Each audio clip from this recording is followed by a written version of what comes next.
Hey guys, this is the Furby channel. I'm Paul. It's great to have you tuned in. Please subscribe. This is a news channel where I tell you what I think is important that's going on in the world, and it's my opinion. I include articles below, and to start off on a light note, I want to talk about some cool tech advances. So one of the things I saw was there's these contacts that have little telescopes on them. So the wink, it zooms in. With the other wink, it zooms back to normal. So that was awesome. It's funded by DARPA, which is interesting and I think it's cool. Besides that, there are nanobots now that they have that they've done a few tests with that go in your blood and up your arteries and check things out. I thought that was sweet. And then besides that, there's also dog semen. Like really special dogs that win dog shows. So they're like really nice dogs, right? And they win dog shows. And this lady's selling dog semen for $2,000 a hit. Now, that means that's if the hit takes work, right? So if the hit actually works and you actually get a puppy out of that after you've artificially inseminated a dog, that is $2,000 for one, like, vial, basically, of dog semen. Which is more than gold costs right now, because gold's at like $12.50.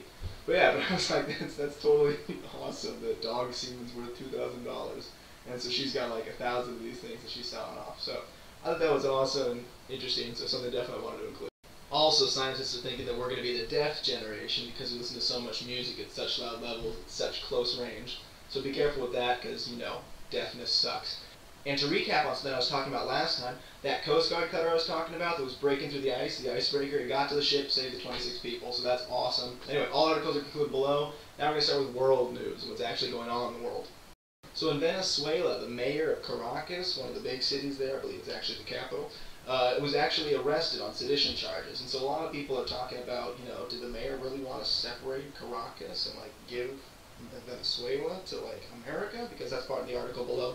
But other people are saying that actually it's the opposing party's leader set him up to get arrested for this. So, well, with what happened in Argentina and what's going on in Argentina with those prime ministers and stuff, and what's now happening in Caracas, it's just interesting to see how South America seems to be falling apart. And also, while perusing articles, I found another article that said something about America having been in a war for 93%.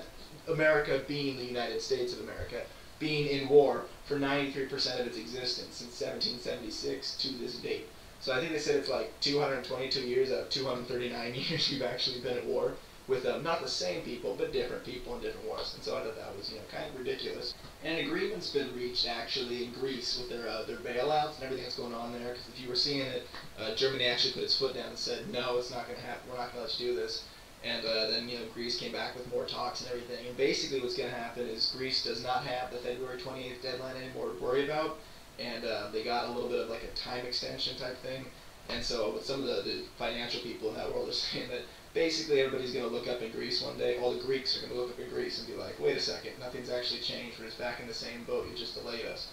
So, you know, they got to figure out how to find money. And I don't think there's actually a, you know, the country lottery that you can win that all the countries can enter in. So I don't know how Greece is going to get out of this. They're figuring it out, but it's not fun. So with all the fun Ukraine stuff going on with the pro-Russian separatists and everything in Ukraine and that border battle that's going on, there was a ceasefire that was agreed to, but I saw an article that said there's been over 300 incidents of the ceasefire being broken.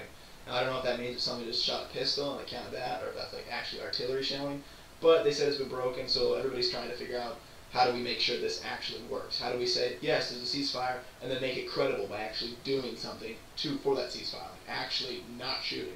Because, you know, ceasefire, firing ceases. And to add a bit of a light note with all this heavy war stuff and everything going on, I wanted to mention that there might be a cure to HIV right now. They found a protein that actually blocks HIV synthesis, so when the virus attacks a cell, it actually can't connect either way. So that so basically they might have cured HIV. They got to test it and make sure it works. And then also in ridiculous news, there's a building, there's like, you know, apartments and stuff you can rent out in New York City. And apparently it's going for like $300,000 a month for one apartment, a one-bedroom apartment, which is like ludicrous. Because I know houses you can buy for $300,000, but for your lifetime, let alone rent for a month. And you got to keep up on rent too. So those people are paying like $3.6 million a year. So yeah, definitely ridiculous news. But we're going to go back to world news now, which is so heavy, but awesome because you need to know it because you got to stay informed and know what's going on in your world. So there's also talks for the P5+1 countries, and you can see the article below. That's America, Britain, Germany, France, and China as well. So now what that means is that basically these countries talk and say, hey, is Iran going to be able to use nuclear power to, you know, do nuclear stuff? Because what they're really worried about is, okay, if we give them nuclear power, they're going to have access to nuclear fissionable weapons. They're going to have nuclear weapons available. because they're going to have access to nuclear waste and, you know, nuclear products.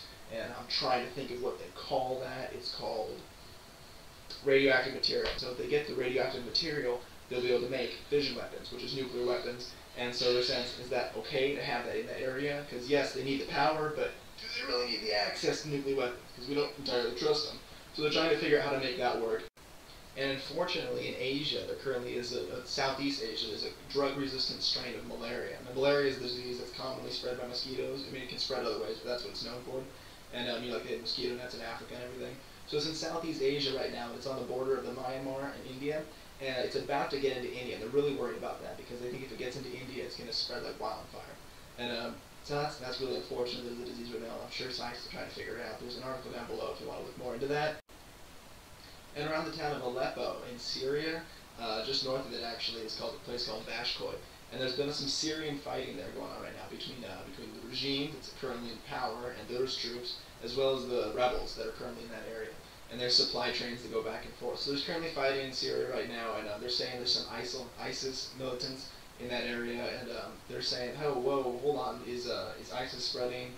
Is Syria trying to do this? And there's been some articles as well about ISIS trying to get in the back door of Europe, trying to cross the Mediterranean to get right through there. Anyway, so what they're saying the problem is that with all the fighting going on, if you know, Syria starts to lose, and they start to lose Syria completely to ISIS, then you know ISIS becomes powerful, which is kind of a bad thing when you have a terrorist group that kills people for not believing the same thing as them. And if you saw a few days ago, there was actually in Egypt there was a couple of Coptic Christians, 21 or 29 Coptic Christians that were actually beheaded by ISIS militants, which is terrible. And in Egypt acted instantly, and well, not instantly, but very, very swiftly, and sent a bomber and actually bombed a bunch of ISIS targets and killed like 49 ISIS militants, is what they claim. And so basically there's been a little battle going on between ISIS and Egypt now. But anyway, thanks for tuning into the Furbig channel. I really much appreciate it. And just, you know, email me if you have any questions at furbigforum@gmail.com. Please subscribe because it feeds me and it keeps me entertained, helps me go to college. It's great stuff. I really like to do all that and maintain it as well. So please subscribe and keep watching. Stay informed. Thank you.